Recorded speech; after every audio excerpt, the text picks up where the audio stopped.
Hi friends, welcome to our channel.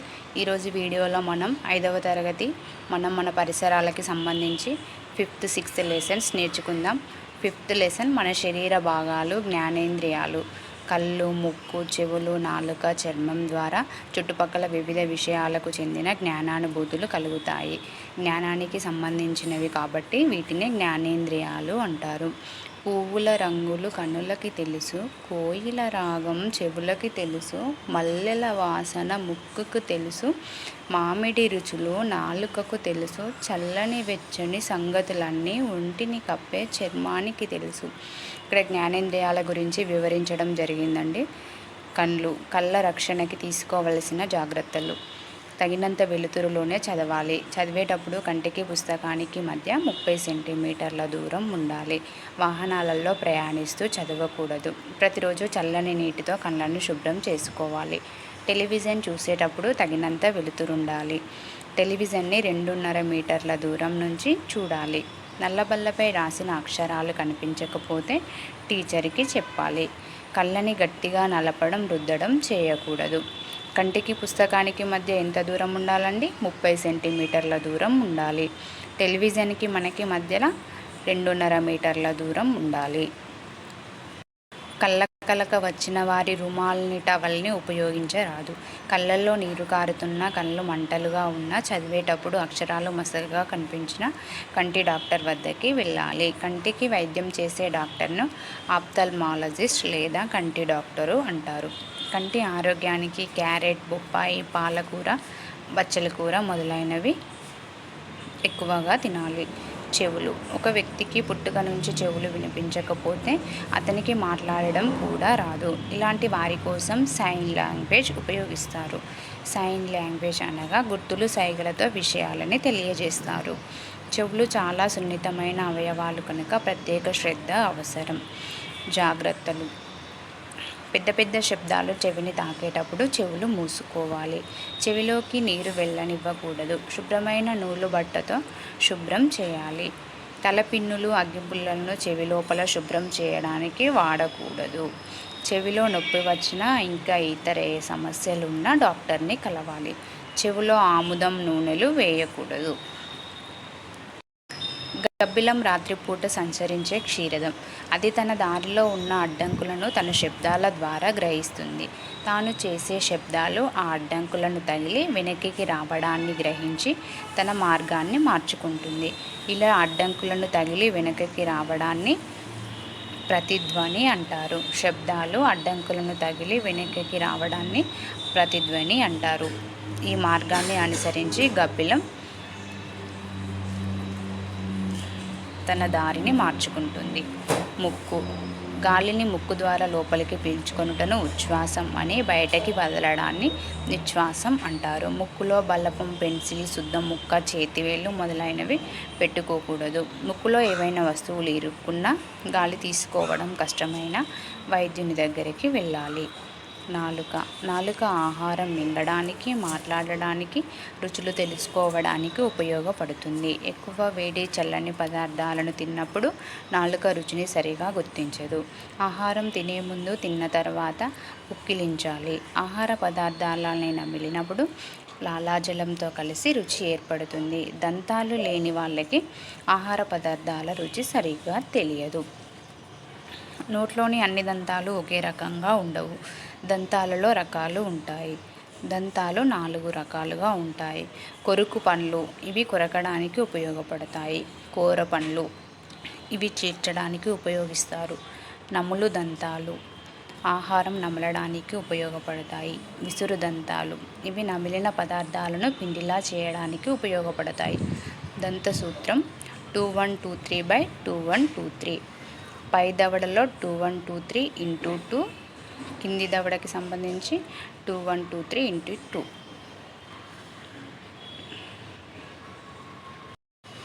ఇవి మొత్తం చేస్తే 32 దంతాలు వస్తాయండి. దంతాలను శుభ్రపరుచుకోవడానికి ఇటుక పొడి, బొగ్గు వంటి గరుకు పదార్థాలను వాడతారు. అలా వాడినట్లయితే దంతాలపై ఉన్న ఎనామిల్ పొర దెబ్బతింటుంది. ఎనామిల్ పాడైనట్లయితే చల్లని పదార్థాలు, మంచినీరు తీసుకున్నప్పుడు దంతాలు నొప్పి పెడతాయి. దంత సంబంధ వ్యాధులకి చికిత్స చేసే డాక్టర్ని డెంటిస్ట్ అంటారు. చర్మం మన శరీరంలోని భాగాలన్నింటికి రక్షణనిస్తుంది. చర్మం వల్ల మనకి స్పర్శ కలుగుతుంది. వేడి, చల్లని, గరుకు, నునుపు వంటి వాటిని చర్మం ద్వారా గుర్తించగలుగుతాం. జాగ్రత్తలు: ప్రతిరోజు ఉదయం, సాయంత్రం 2 పూటల సబ్బుతో స్నానం చేయాలి. చలికాలం చర్మంపై వ్యాజ్లిన్ పూయాలి. శరీరాన్ని కప్పి ఉంచే దుస్తులు వేయాలి. ఎండాకాలంలో వదులుగా ఉండే దుస్తులు ధరించాలి. ఎండాకాలంలో ఎక్కువగా నీరు తాగాలి. దీనివల్ల శరీరంలోని మలినాలు చెమట రూపంలో బయటకు వెళతాయి. చర్మం మృదువుగా తయారవుతుంది. శరీరంలో అతిపెద్ద అవయవం చర్మం. మానవుని చర్మం దాదాపు 1.5 చదరపు మీటర్ల వైశాల్యం, 4 కిలోల బరువు ఉంటుంది. చర్మాన్ని పరిశుభ్రంగా ఉంచుకోకపోతే చర్మ వ్యాధులు వస్తాయి. చర్మ సంబంధ వ్యాధులన్నీ అంటువ్యాధులే. చర్మం ఎన్ని కిలోల బరువు ఉంటుందండి? 4 కిలోల బరువు ఉంటుంది. దీని యొక్క వైశాల్యం ఎంత ఉంటుందండి? 1.5 చదరపు మీటర్ల వైశాల్యం ఉంటుంది. 6th లెసన్ మన శరీరంలోని వ్యవస్థలు. మన శరీరంలోని భాగాలన్నీ సక్రమంగా పనిచేయడానికి అనేక వ్యవస్థలు ఉన్నాయి. ఫస్ట్ వన్ శ్వాస వ్యవస్థ. శ్వాస వ్యవస్థలో ముఖ్యమైన అవయవాలు ఊపిరితిత్తులు. శ్వాస అవయవాల ద్వారా మన శరీరం గాలిలోని ఆక్సిజన్ని గ్రహిస్తుంది. శ్వాస వ్యవస్థలో ముఖ్యంగా ముక్కు, శ్వాసనాళం, ఊపిరితిత్తులు ఉంటాయి. పీల్చినటువంటి గాలి ముక్కు ద్వారా శ్వాసనాళంలోకి చేరుతుంది. శ్వాసనాళం 2గా చీరి ఊపిరితిత్తుల్లోకి వెళ్ళును. ఊపిరితిత్తుల్లో ఉండే గాలి గదులు ఆక్సిజన్, కార్బన్ డయాక్సైడ్ల మార్పిడికి సహాయపడతాయి. గాలి గదుల కూడ్యంపై అనేక రక్తనాళికలు ఉంటాయి. ఈ రక్తనాళికలు మనం పీల్చిన గాలిలోని ఆక్సిజన్ని రక్తం ద్వారా శరీర భాగాలకి పంపిస్తాయి. కార్బన్ డయాక్సైడ్ని, నీటి ఆవిరిని బయటికి పంపిస్తాయి.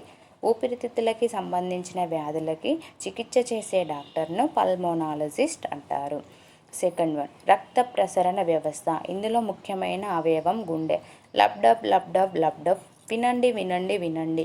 నడిచినప్పుడు, నిల్చున్నప్పుడు, పడుకున్నప్పుడు, పరిగెత్తినప్పుడు, అప్పుడు, ఇప్పుడు, ఎప్పుడు లబ్డబ్ లబ్డబ్ లబ్డబ్.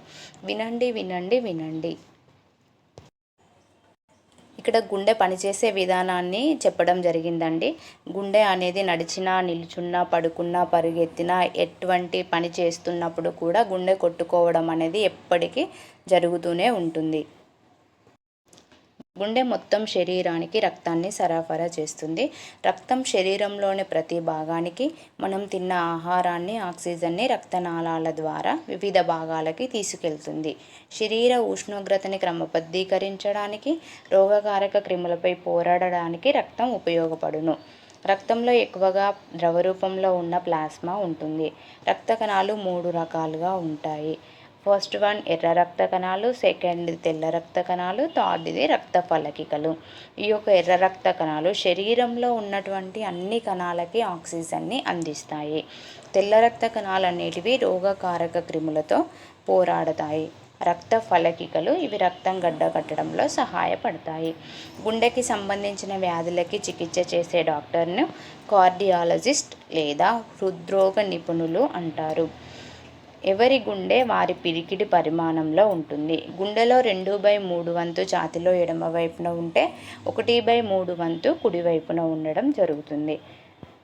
థర్డ్ వన్ అస్థిపంజర వ్యవస్థ. ఈ వ్యవస్థలో అనేక రకాల ఎముకలు ఉంటాయి. మన శరీరంలో మొత్తం 206 ఎముకలు ఉంటాయి. ఇవి పరిమాణంలో, ఆకారంలో వేరుగా ఉంటాయి. ఈ ఎముకలు శరీరానికి ఆకారాన్ని, ఆధారాన్ని ఇస్తాయి. శరీర భాగాలని కాపాడుతుంది. అస్థిపంజర వ్యవస్థ అనేది శరీరానికి ఆకారాన్ని, ఆధారాన్ని ఇస్తుంది. శరీర భాగాలని కాపాడుతుంది.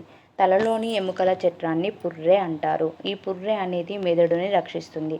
పుర్రె నుండి నడుము వరకు శరీర పృష్ఠభాగంలో 33 వెన్నుపూసలతో కూడిన వెన్నెముక ఉండి శరీరాన్ని నిటారుగా ఉంచును.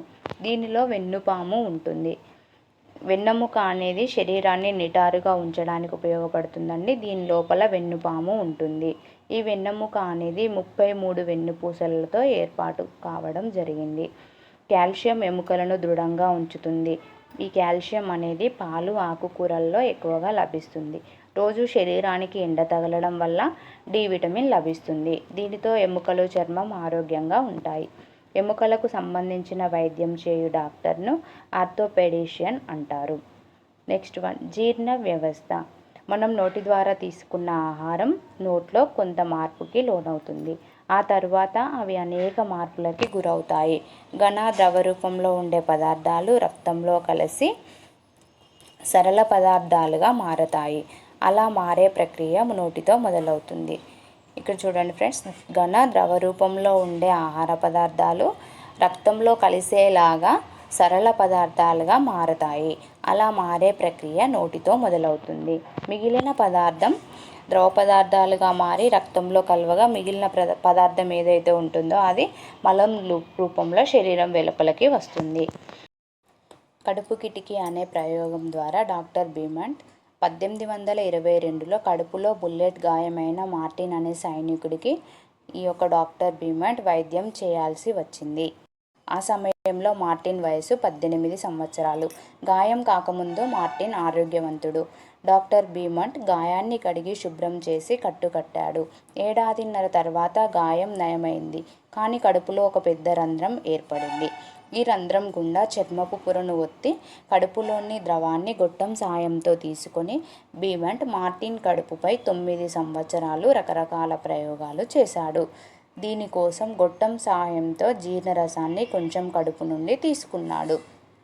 డాక్టర్ బీమంట్ అనే అతడు మార్టిన్ యొక్క కడుపుపై 9 సంవత్సరాలు రకరకాల ప్రయోగాలు చేసి అతని కడుపు నుండి జీర్ణరసాన్ని గొట్టం సహాయంతో తీసుకోవడం జరిగింది. ఉదయం 8:30 గంటలకు ఉడికించిన 20 చేప ముక్కలను 10 మిల్లీలీటర్ల జీర్ణరసంతో ఉన్న గ్లాసులో వేశాడు. కడుపులో ఉండే 30 డిగ్రీల ఉష్ణోగ్రతనే ఇక్కడ ఉంచాడు. ఇక్కడ ఈ ప్రయోగం కోసం ఏం చేశాడండి, డాక్టర్ బీమంట్ అనే అతడు ఉదయం 8:30కు ఉడికించినటువంటి 20 చేప ముక్కలను ఎన్ని మిల్లీలీటర్ల జీర్ణరసం అండి, 10 మిల్లీలీటర్ల జీర్ణరసం గల గ్లాసులో వేసి కడుపులో అయితే ఎంత ఉష్ణోగ్రత వద్ద మనం తీసుకున్న ఆహారం జీర్ణమవుతుందో అంతే ఉష్ణోగ్రతను ఇక్కడ గ్లాసులో కూడా ఏర్పాటు చేయడం జరిగింది. కడుపులో ఉన్న చేప ముక్కలు కరగడానికి ఉంచే సమయం, గ్లాసులో ఉన్న చేప ముక్కలు కరగడానికి ఉంచే సమయాన్ని తీసుకుంటే కడుపులో ఉన్నటువంటి చేప ముక్కలు తొందరగా జీర్ణమవుతుందని తెలుసుకున్నాడు. మధ్యాహ్నం 2 గంటల వరకు గ్లాసులోని చేప ముక్కలు చూస్తే కరిగిపోయాయి.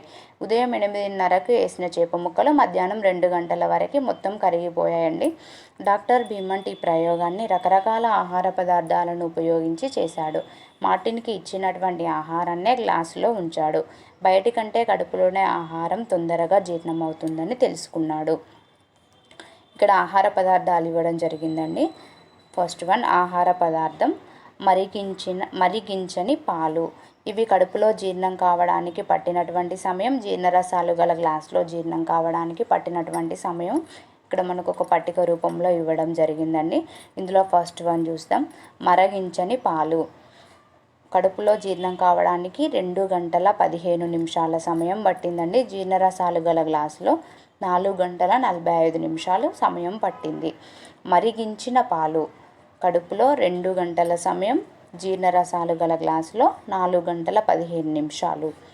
పూర్తిగా ఉడికినటువంటి గుడ్డు కడుపులో ఎంత టైం అండి, 3 గంటల 30 నిమిషాలు పడితే జీర్ణరసాలు గల గ్లాసులో 8 గంటల సమయం పట్టింది.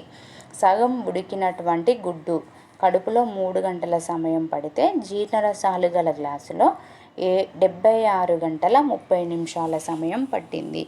చిలకబడ్డ పచ్చి గుడ్డు కడుపులో 2 గంటల సమయం, జీర్ణరసాలు గల గ్లాసులో 4 గంటల 15 నిమిషాల సమయం పట్టింది. పచ్చి గుడ్డు కడుపులో 1 గంట 30 నిమిషాల సమయం పడితే జీర్ణరసాలు గల గ్లాసులో 4 గంటల సమయం పట్టింది.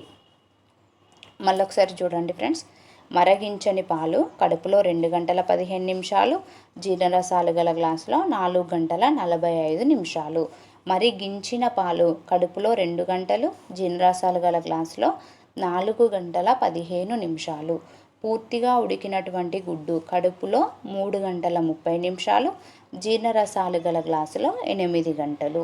సగం ఉడికినటువంటి గుడ్డు కడుపులో అయితే 3 గంటలు, జీర్ణరసాలు గల గ్లాసులో 76 గంటల 30 నిమిషాలు. చిలకబడ్డ పచ్చి గుడ్డు కడుపులో అయితే 2 గంటలు, జీర్ణరసాలు గల గ్లాసులో 4 గంటల 15 నిమిషాలు. పచ్చిగుడ్డు కడుపులో అయితే 1 గంట 30 నిమిషాలు, జీర్ణరసాలు గల గ్లాసులో 4 గంటల సమయం పట్టడం జరిగింది. మార్టిన్ విచారంగా ఉన్నప్పుడు అతని కడుపులో ఆహారం నెమ్మదిగా జీర్ణమయ్యిందని, కడుపులో ఉన్న రసాలు ఆమ్ల గుణాన్ని కలిగి ఉన్నాయని తెలుసుకున్నాడు. విచారంగా ఉన్నప్పుడు కడుపులో ఆహారం నెమ్మదిగా జీర్ణమవుతుందని తెలుసుకున్నాడు. మనం తీసుకున్న ఆహారం నోటిలో 5 నుండి 30 సెకండ్ల వరకు ఉంటుంది. ఆహార నాళం ఆహారాన్ని జీర్ణాశయంలోకి తీసుకెళ్తుంది. ఫస్ట్ మనం తీసుకున్నటువంటి ఆహారం నోట్లో ఎంత టైం వరకు ఉంటుందండి? 5 నుండి 30 సెకండ్ల వరకు ఉంటుంది. అక్కడి నుండి ఆహార నాళం ద్వారా జీర్ణాశయంలోకి చేరుతుంది. ఆహార నాళంలో 10 నుంచి 15 సెకండ్ల టైం ఉంటుంది. ఆహార నాళంలో ఎంత టైం ఉంటుందండి? 10 నుండి 15 సెకండ్ల వరకు ఉంటుంది. అక్కడి నుండి జీర్ణాశయంకి వెళ్తుంది కదండి. జీర్ణాశయంలో ఆహారం చిలకబడి జీర్ణరసాలతో కలిసి చిన్న చిన్న ముక్కలుగా తయారవుతుంది. జీర్ణాశయంలో ఆహారం 3 నుంచి 5 గంటల వరకు ఉంటుంది. అక్కడి నుంచి చిన్న ప్రేగులోకి వెళుతుంది. చిన్న ప్రేగులో ఆహారం పూర్తిగా జీర్ణమై రక్తంలో కలుస్తుంది. ఇక్కడ ఆహారం అనేది 3 నుంచి 4 గంటల సమయం వరకు ఉంటుంది. జీర్ణం కాని ఆహారం నీటితో కలిసి పెద్ద పేగులోనికి వెళుతుంది. నీరు, ద్రవాలు రక్త ప్రవాహంలోకి వెళతాయి. పెద్ద పేగులో ఆహారం ఎంత టైం వరకు ఉంటుందండి? 8 గంటల నుండి 3 రోజుల వరకు ఉంటుంది. ఫస్ట్ నోట్లో ఎంత టైం ఉంటుందండి? 5 నుండి 30 సెకండ్ల వరకు ఉంటుంది. ఆహార నాళంలో అయితే 10 నుంచి 15 సెకండ్ల వరకు ఉంటుంది. జీర్ణాశయంలో అయితే 3 నుంచి 5 గంటల వరకు, చిన్న ప్రేగులో అయితే 3 నుంచి 4 గంటల వరకు. ఇక్కడ చూడండి ఫ్రెండ్స్, చిన్న ప్రేగులో అయితే 3 నుంచి 4 గంటలు, జీర్ణాశయం అయితే 3 నుంచి 5 గంటలు. పెద్ద ప్రేగులో ఆహారం 8 గంటల నుంచి 3 రోజుల వరకు ఉంటుంది. జీర్ణమైనటువంటి ఆహారం అనేది నీటితో కలిసి పెద్ద ప్రేగులోకి వెళుతుంది. నీరు, ద్రవాలు అనేటివి రక్త ప్రవాహంలోకి వెళతాయి. సూక్ష్మమైన కణాలుగా మారిన ఆహారం రక్తం ద్వారా అన్ని శరీర భాగాలకి వెళుతుంది. ఘనరూపంలో ఉండే వ్యర్థాలు మలం రూపంలో మారి పాయువు ద్వారా బయటికి పంపించి వేయబడతాయి. ఆహారం ఎప్పుడూ కడుపు నిండా తినకూడదు. పొట్ట 25% మేర ఖాళీ ఉండాలి. నీరు తగినంత తాగితే జీర్ణాశయంలో మలినాలు బయటికి వెళతాయి. కడుపులో ఎంత శాతం ఖాళీగా ఉండాలండి? 25% వరకు కడుపు ఖాళీగా ఉంచాలి. ఎప్పుడైనా ఆహారం తిన్నప్పుడు మొత్తం ఫుల్ టైట్గా తినకూడదు. జీర్ణ వ్యవస్థకి సంబంధించిన వ్యాధులకు చికిత్స చేసే డాక్టర్ని గ్యాస్ట్రోఎంటరాలజిస్ట్ అంటారు. నెక్స్ట్ వన్, విసర్జక వ్యవస్థ. మన శరీరంలో అనేక జీవక్రియలు నిరంతరం జరుగుతూ ఉంటాయి. ఈ క్రియల ద్వారా అనేక మలినాలు వెలువడతాయి. ఇవి శరీరం నుండి ఎప్పటికప్పుడు విసర్జించబడతాయి. మన శరీరంలో నడుముకు వెనక భాగంలో వెన్నుముకకి ఇరువైపులా 2 మూత్రపిండాలు ఉంటాయి. ఇవి రక్తాన్ని వడబోసి మలినాలని వేరు చేస్తాయి. ఈ యొక్క మలినాలు మూత్రంగా విసర్జించబడతాయి. చర్మం కూడా ఒక విసర్జక అవయవం. ఇది చెమట రూపంలో మలినాలని విసర్జిస్తుంది. మూత్రపిండాలేమో మలినాలను వేరు చేసి మూత్రంగా బయటకి విసర్జింపబడతాయి. చర్మం మాత్రం మలినాలని చెమట రూపంలో బయటకి విసర్జిస్తుంది. మూత్రపిండాలకి సంబంధించిన వ్యాధులకి చికిత్స చేసే డాక్టర్ను నెఫ్రాలజిస్ట్ అంటారు. ఇందుకు సంబంధించి శస్త్రచికిత్సలను నిర్వహించే డాక్టర్ను యూరాలజిస్ట్ అంటారు. ఇక్కడ చూడండి, వ్యాధులకి చికిత్స చేసే డాక్టర్నేమో నెఫ్రాలజిస్ట్ అంటారు. శస్త్రచికిత్సలను నిర్వహించే డాక్టర్ని యూరాలజిస్ట్ అంటారు. నెక్స్ట్ వన్, నాడీ వ్యవస్థ. మన శరీరంలోని ప్రతి భాగంలో నాడులు ఉంటాయి. ఇవి మనం జ్ఞానేంద్రియాల ద్వారా పొందిన సమాచారాన్ని మెదడుకి పంపుతాయి. మెదడు సమాచారాన్ని విశ్లేషించి అవసరమైన